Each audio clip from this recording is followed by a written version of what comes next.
You felt everything they never said out loud, their anxiety before they spoke a word, their disappointment before they admitted it, their loneliness in a room full of laughter. You carried it, all of it, without being asked, without being thanked, without even understanding for the longest time that what you were doing wasn't love. It's that it was disappearance. And here is the question nobody ever asked you. What happened to you while you were busy saving everyone else? Stay with me, because by the time this ends, you will understand something that took most emotionally gifted people decades to learn. Something that will not just change how you see your relationship, it will change how you see yourself. This is not a speech about becoming cold. This is not a speech about walls or distance or learning to care less. This is a speech about the most radical, the most terrifying, the most beautiful decision an emotionally intelligent person can ever make. The decision to finally, completely, and without apology choose their own peace. There is a particular kind of exhaustion that doesn't show up on any medical chart. It doesn't have a name in most languages. It doesn't leave bruises. It doesn't trigger fever. But anyone who has ever lived with a deeply sensitive nervous system, anyone who has ever walked into a room and immediately, involuntarily, begun scanning the emotional temperature of every person in it, knows exactly what this exhaustion feels like. It feels like you have been awake for 30 years. It feels like every conversation leaves you slightly hollowed out, like you gave something real, something metabolically costly, something drawn from the deepest reserves of who you are. And the other person walked away, simply fine, refreshed, even while you drove home in silence, processing emotions that were never even yours to begin with. This is the life of a person with high emotional sensitivity. Not a disorder, not a defect, a profound, powerful, neurologically distinct way of processing the world. Research into emotional regulation consistently shows that individuals with elevated empathic capacity demonstrate measurably stronger activation in the neural circuits governing social cognition, emotional mirroring, and interpersonal attunement. In simpler terms, your brain genuinely works harder in human interactions. Your nervous system is not being dramatic. It is doing exactly what it was built to do at full, unrelenting volume every single day. And for most of your life, you were probably told this was a gift. You were the one people called at 2 a.m. You were the one who could tell from a single text message that something was wrong. You were the one who remembered how someone took their coffee, what made them laugh when nothing else did, what old wound was responsible for their new behavior. You were in every social sense indispensable. But here is what no one tells the indispensable person. Indispensability is not the same as being valued, and availability is not the same as being loved. Somewhere along the line, and this moment is different for every person, something shifts. Maybe it was the relationship where you gave everything, absorbed every storm, held every piece of them together with your bare hands, and they left anyway.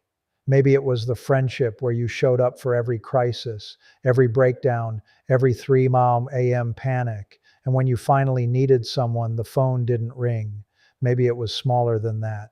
Maybe it was just one Tuesday afternoon, sitting alone in your car in a parking lot, realizing you couldn't remember the last time someone had asked you, genuinely, patiently asked you how you were doing. And you sat there, and the silence was enormous. That moment, that ordinary, undramatic, world-altering moment, is what researchers would recognize as a crisis of self-concept. The story you had been telling yourself, the story that said your purpose is to feel what others feel and carry what others cannot, that story had finally reached the end of its page. And you were being asked by something deep and fundamental inside you to write a different one. Most people at this crossroads do one of two things. The first is to numb, to slowly, unconsciously begin shutting the sensitivity down, to grow a cynicism that wasn't there before, to start keeping people at a measured distance, to mistake emotional shutdown for emotional healing and call it growth, when really it is only armor. The second is rarer. The second is harder. The second requires a kind of courage that our culture almost never names or celebrates. The second is to stay fully, completely, beautifully sensitive and simply change what you do with that sensitivity. That is what choosing peace actually means. If this is already striking something real inside you, share this right now with someone who has been carrying too much for too long. They need to hear this more than you know. Stay with me. The most important part is still ahead. Let's talk about what empathy actually is, because most people, even those who experience it most intensely, have a fundamentally incomplete understanding of it. Empathy, at its neurological core, is the capacity to represent another person's emotional state within your own nervous system. When someone you love is in pain, you don't just observe their pain intellectually, you simulate it. Your body produces a physiological echo of their experience. Your heart rate shifts. Your stress hormones respond. Your facial muscles micro mirror their expression. You are not imagining what they feel. On a biological level, you are partially feeling what they feel. This is extraordinary. This is the foundation of human connection, of compassion, of every act of kindness that has ever made life bearable. But here is the critical distinction that almost no one teaches. There is a profound difference between feeling with someone and being responsible for someone's emotions. These two things have become catastrophically confused in the minds and lives of highly sensitive people. Somewhere in childhood, in the dynamics of families, many empathic people were taught that feeling someone else's pain obligated them to fix it, that sensing someone's discomfort required them to resolve it, that their emotional perception was not just a gift of awareness, but a call to action every single time without exception, regardless of personal cost. Psychologists have a term for the extreme version of this pattern. They call it emotional fusion, a state in which the boundary between self and other has become so porous that one person's emotional regulation becomes entirely dependent on managing the emotional states of everyone around them. In emotional fusion, you do not have peace unless the people around you have peace. You cannot relax unless they are relaxed. You cannot feel safe unless they are happy. And because human beings are inherently endlessly emotionally turbulent, because life guarantees that the people you love will experience fear, disappointment, anger, and grief on a regular, unpredictable basis, you are under this arrangement never safe. You are never done. You are never enough. You have made yourself into an emotional hostage willingly, lovingly, and with the purest of intentions. The research on emotional labor shows something that should stop every caring person in their tracks.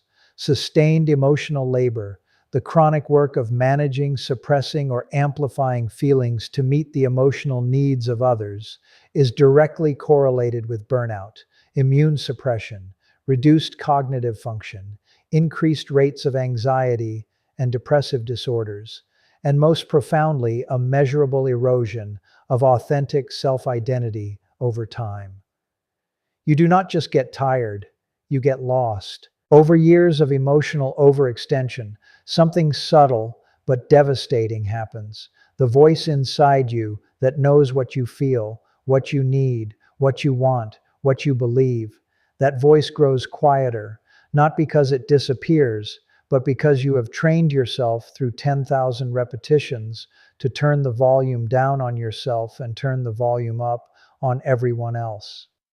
Ask a long-term emotional caretaker to describe their own emotional state in detail without referencing anyone else. Many of them cannot do it. They pause. They look uncertain. They describe what they think they should feel or what they used to feel. But the raw, immediate, present, tense experience of their own inner world has become genuinely difficult to access. This is not weakness. This is the predictable, measurable outcome of a learned behavioral pattern. And like any learned pattern, it can be unlearned, but only if you first understand what you are choosing and why. Choosing peace over people does not mean choosing isolation over connection. Let me be absolutely clear about this because the sensitive person's greatest fear is always that depth and boundaries cannot coexist. That if you stop absorbing everyone's pain, you will become someone who no longer feels, no longer connects, no longer loves. This fear is understandable and it is completely wrong. In fact, the research reveals the opposite. People who develop the capacity to remain emotionally present with others without taking on full responsibility for their emotional state report significantly deeper and more sustained intimate relationships. They don't love less, they love better. Love in a way that is survivable for both parties. Counterintuitively, the most loving thing you can do for the people in your life is ensure that you are sustained. So, what does this look like practically? What does it actually feel like from the inside? When an emotionally intelligent person begins to make this shift, it feels at first like betrayal. The first time you let someone be upset without immediately trying to fix it, your nervous system will treat it like a crisis. Because for years, possibly for your entire conscious life, your body has learned that someone else's distress is your emergency. When the alarm systems fire and you choose not to respond in the old way, every cellular instinct will tell you that you are doing something wrong, that you are being cruel. This is not wisdom speaking. This is conditioning speaking. Wisdom knows that a person's emotional experience belongs to them, that you can witness it, acknowledge it, hold space for it, and that this witnessing is often the most healing thing you could offer, that your calm in the face of their storm is a gift, not a withdrawal. Conditioning says your worth is contingent on their comfort. Wisdom says your presence is worth far more than your compliance. The journey from one to the other is not a clean, linear arc. There will be relationships that cannot survive it. Some people in your life have been consciously or not drawing sustenance from your emotional deregulation. When you begin to reclaim yourself, they will often experience this as abandonment or coldness. But consider this carefully. A relationship that can only survive when you are diminished is not a relationship designed for your flourishing. It is a relationship designed for your usefulness. You deserve more than to be useful. There is a moment when something inside you quietly stops asking for permission to exist, not with anger, but with a softness, more like a door closing gently than one slamming shut. It is the moment you are sitting with someone's pain and you notice that you are present with it without being consumed by it, that you can love them fully and still simultaneously belong to yourself. This capacity, what is sometimes called differentiation of self, is one of the single strongest predictors of psychological maturity. It is not the absence of feeling, it is the mastery of feeling, the ability to be moved without being swept away, to be responsive without being reactive. This is not a natural gift. It is a developed skill that requires choosing over and over to honor what you feel rather than immediately redirecting that energy outward towards someone else's emotional management. Here is what peace actually requires from a person of deep emotional sensitivity. It requires the revolutionary act of sitting with your own feelings first. Before you check on someone else, sit, be still, and ask yourself sincerely, how am I doing right now? It requires learning to distinguish between empathy and responsibility. Your awareness of someone's pain does not obligate you to resolve it. It requires tolerating the discomfort of being misunderstood.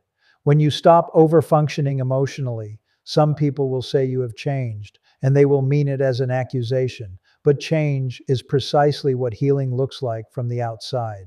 It requires grieving the relationships that were never what you believed they were.